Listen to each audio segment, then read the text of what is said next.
Just hours ago, 22-year-old college student Amanda Knox finally learned her fate. After 11 hours of deliberations, the verdict was read by the presiding judge. Amanda and Raffaele guilty of the murder of 21-year-old Meredith Kircher. With the white-hot glare of reporters and cameras from around the world trained on her, Amanda was led away in a black van just moments after the verdict was read. Amanda's parents, Kurt Knox and Etta Mellis, have spent nearly $1 million defending their daughter and have made 24 trips to be at their daughter's side in the courtroom and in jail. She knows that she will not be left alone, that we will continue to fight, we will appeal, and we will get her out of here. She knows that she's gonna get out of there. It was more than 2 years ago when Amanda's younger sister Deanna shot this video as the two made their way to Perugia to fulfill Amanda's dream of studying Italian abroad. So are you excited to go visit where you're going to live in Italy? Yeah, I'm really looking forward to actually getting a place to live. It's the big thing that's on my mind right now. It's actually kind of paranoid for me. Deanna helped Amanda find this cottage overlooking the hills surrounding town. It was to be shared with 3 roommates, including British co-ed Meredith Kircher, who was also fulfilling her dream of a year abroad. But 2 months later, Meredith was brutally murdered in her bedroom, her throat slashed. Amanda and Raffaele said they spent the night together at Raffaele's apartment, but within days they were arrested. From the start, the Italian and the British press have painted a dark portrait of Amanda, dubbing her the angel face with the icy blue eyes. Nina Burley is a Time magazine reporter who's been covering the trial. Well, this is a small town, and it has a pretty avid and active press. And the prosecution and the police were leaking early on information that pointed to these 2 suspects that they had arrested from the beginning. The trial began in January, and the prosecution presented the theory that Amanda, Raffaele, and a local man, Rudy Godet, viciously murdered Meredith after a supposed fight between the 2 roommates escalated into a drug-fueled sex game that went horribly wrong. The prosecution told the jury that Amanda slit Meredith's throat with a kitchen knife. Godet has already been convicted and sentenced to 30 years in prison. The prosecution also focused on Amanda's behavior after Meredith's body was discovered, kissing Raffaele outside the murder scene and doing cartwheels in the police station. Throughout, her family staunchly defended her. Every person deals with grief and sorrow in their own way.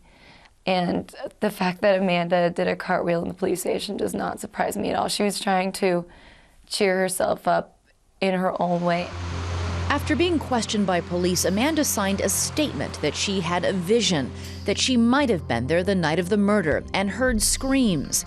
To the prosecution, damning evidence and a sure sign of guilt. But this summer, Amanda took the stand and told the jury that she was struck by police during questioning, and the statement was false. She's retracted that, but even in the United States, when somebody confesses to the police, we know this happens. People confess to the police, it takes a lot to undo that kind of a thing. They began asking the same questions that they have been asking me. Amanda's father says his daughter's statement was given under duress. The police either were questioning or interrogating Amanda for over 41 hours.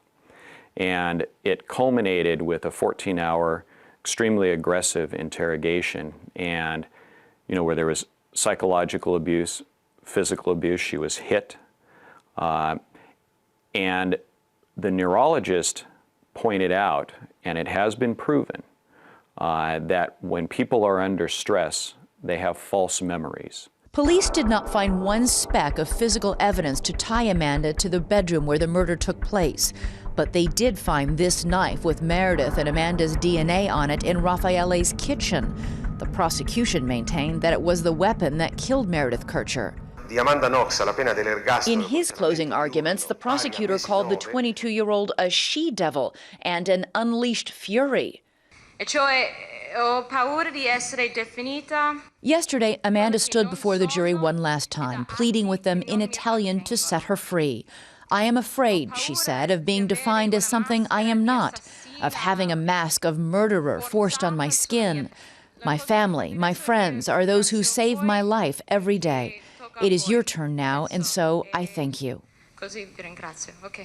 It was really nice to hear. I mean, and I thought she did a great job in that statement. She thanked you, and she said that you, quote, save her life every single day. You would have to do that. Yeah, I know. That's what I think when the translator was translating what she said to us, you know, people ask me, so what got you about her statement? That's what got me about her statement. But her pleas fell on deaf ears. Amanda Knox is now a convicted killer. Her fate was decided by a jury of 2 judges and 6 local residents. In contrast to the legal system in the U.S., jurors were not screened for any bias. They could deliberate as the trial went along, and the verdict did not have to be unanimous. Theodore Simon is an American attorney specializing in international law. What is the standard in Italy? It is different, which is not necessarily a criticism of their system. I mean, every country is totally entitled to have their own criminal justice system. And while the Italians have a different system than ours, it doesn't mean it's an unfair system. The Knoxes will appeal, but that could take another year or more. Tonight, a frenzy outside the courtroom. Amanda's family was devastated by the verdict. And now they must reconcile the fact that Amanda will not be coming home. When we come back, the Knoxes, in their first interview since the verdict. We're not going to leave her here. We're not going to take what this jury convicted her with. We're not accepting it. We will continue to be here, and we will bring her home.